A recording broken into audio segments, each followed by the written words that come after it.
Hola chicos, ¿cómo están?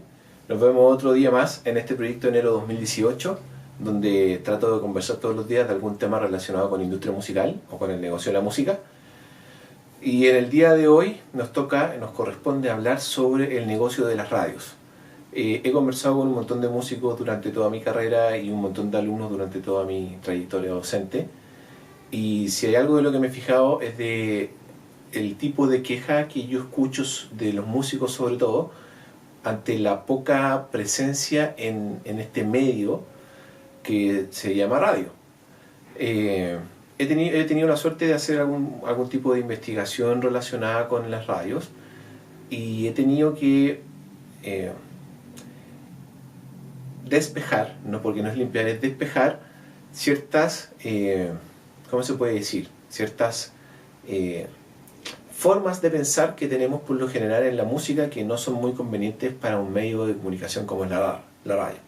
¿Por qué les digo esto? Porque efectivamente el negocio de la radio consta de que yo pago como radio una autorización, un arriendo de la frecuencia aérea que estoy utilizando, porque el espacio aéreo pertenece a Chile. Entonces la radio paga un arriendo por la frecuencia que utiliza, y en esa frecuencia nosotros somos capaces de decodificarla en nuestra radio y decir que es la 90.1, la 92.3, etc. Eso ya lo entendemos. Como ellos pagan esa licencia, ese permiso, esa autorización, más encima ellos tienen que pagar los costos de producción. ¿A qué me refiero?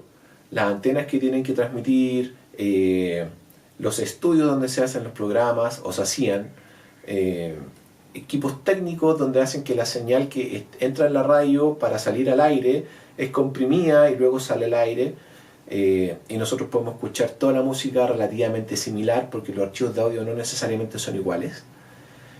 Y suma y sigue, hay un montón de cosas que deben pagar, asimismo como también tienen que pagar las licencias de reproducción de la SCD, que tiene que ver con el porcentaje de música que ellos ponen al aire durante la semana y los días. Entonces efectivamente la radio lo que necesita hacer para que sea un negocio y sea sustentable, porque la base de todo negocio es que genere ingresos, y el negocio de la radio es generar ingresos para la radio, tiene que ver con la capacidad que tienen ellos de dejarte pegado en la estación entre tema y tema, y yo puedo escuchar 2, 3 temas juntos, pero a continuación viene un réclame. Y ese réclame es el que le paga a la radio. Pero la empresa que contrata ese réclame, que paga ese espacio por los 15 segundos, 10 o 30 segundos que dura el réclame, solamente te paga, a mí como radio, solamente me paga si yo garantizo que hay gente escuchando constantemente y continuamente esta estación. Y por eso hoy día nos podemos encontrar con estaciones que son súper segmentadas.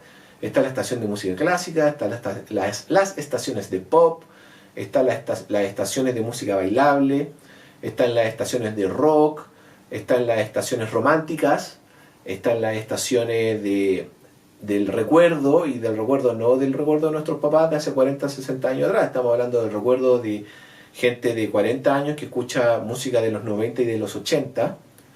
¿Por qué? Porque esa gente, dependiendo del segmento, se va a quedar escuchando la canción que viene a continuación. En la radio por lo general uno se queda escuchando varias canciones porque por lo general tratan de pegar canciones similares en una estilística similar y de una duración similar para que tú te quedes enganchado en la radio y ellos puedan poner el reclame. El asunto está en que las bandas todavía tienen esta como recuerdo romántico que de alguna manera se transmite tácitamente, porque nadie lo dice. O sea, yo nunca se lo he dicho a mi alumno, ningún profe nunca me lo ha dicho cuando yo era alumno, de que efectivamente tu música tiene que sonar en la radio. Entonces el primer filtro que uno debe hacerse al producto que uno realiza es, ok, ¿en qué estación cabe esto? Y ni siquiera estoy hablando del 20% de la música nacional en la radio. Estoy primero yendo al núcleo de la radio. La radio dice que toca música romántica, ok, ¿mi canción es romántica?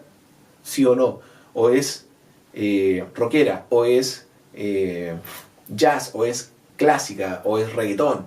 O sea, ¿cuál es mi estilo y cuáles son las estaciones de radio en las que potencialmente puedo entrar? Y luego viene otro segundo filtro, cuánto dura la canción, cuán pegajosa es, cuál es el aspecto técnico de la canción. ¿Está bien grabada? Yo puedo poner una canción de, no sé, de Arjona, no me gusta, pero en una radio romántica Arjona va esclavado en la radio romántica, o incluso algunas canciones de Coldplay. Ok, ponemos Coldplay y luego a continuación vendría mi canción. El aspecto técnico de nuestra canción, ¿se puede comparar con la de Coldplay? Por supuesto que en muchos casos es no la respuesta. No está en el estilo, no dura lo que duran las canciones en la radio, el coro no es pegajoso o se repite muy poco, el aspecto técnico deja mucho que desear, entonces los directores de programación te dicen, por favor no me mandéis más porque esto no entra en mi radio por cualquiera de estos aspectos. No te lo dicen, sino que definitivamente no la ponen en la radio. ¿Y por qué? Y la pregunta clave, y falta poco para que terminemos el video, la pregunta clave es ¿por qué yo necesito que mi obra se escuche en la radio? Por ejemplo, la música clásica. En verdad es poca gente la que la escucha. Hay una sola radio que pone esa programación. Y hay tanto catálogo tradicional que es muy difícil que un catálogo original de un artista nacional entre en ese aspecto. Pero si vamos al folclore pasa lo mismo, ¿no? Yo no conozco ninguna radio FM, por ejemplo, que ponga todo el día folclore.